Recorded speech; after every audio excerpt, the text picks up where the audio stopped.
in the video, you can see Mr. Carrol walk along that tree line, and officers shoot him when he's on the other side of that creek.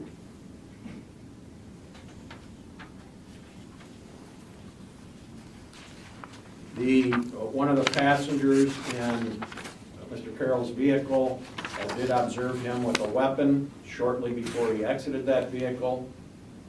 At the crime scene, or at the scene,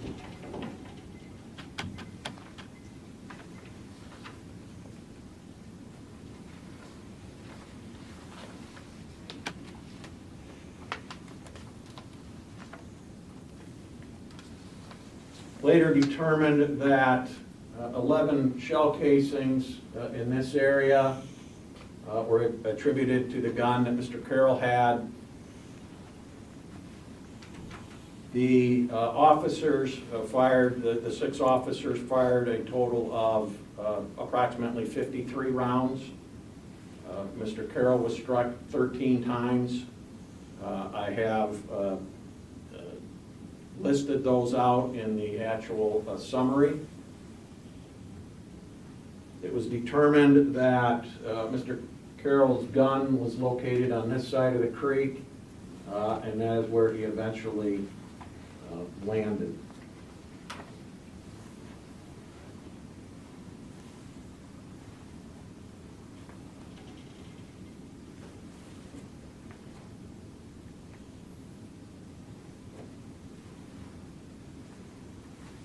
This picture depicts where the shooting originally started and where Trooper Voorhees was, where he hits the ground in this area. There's his taser.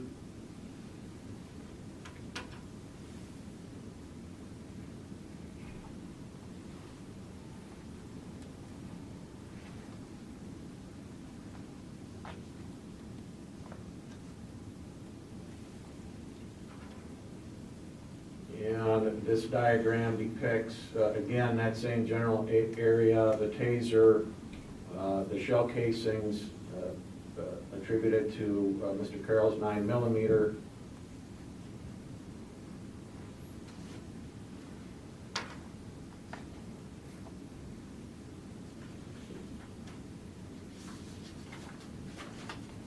So the question is whether or not the officers' actions were reasonable, whether it was reasonable for them to use deadly force. The law states that it is reasonable for a person to use deadly force, certainly in a case where deadly force is being used against them. That certainly was the case here. Mr. Carrol fired at officers numerous times, and they believed him to continue to be armed and dangerous. He refused commands and requests to take the ground. And so each of those officers, acting individually, reasonably believed that their life was in danger and the life of those other officers. In fact, the officers believed with good reason that other officers had been shot.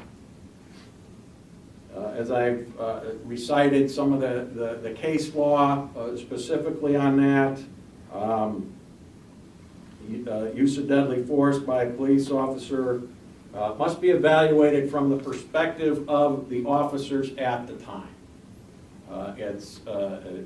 You have to resist the going through a video frame by frame and kind of second guessing what could have been done, because they are acting in real time. They are acting with their lives in danger and a perceived danger to others, and reacting in real time, and the Supreme Court has recognized that. Case law also reflects that a police officer may have to continue his use of force until a suspect thought to be armed is fully secured. And that certainly was the case here. I find and believe that all of the officers' actions during this incident were justified.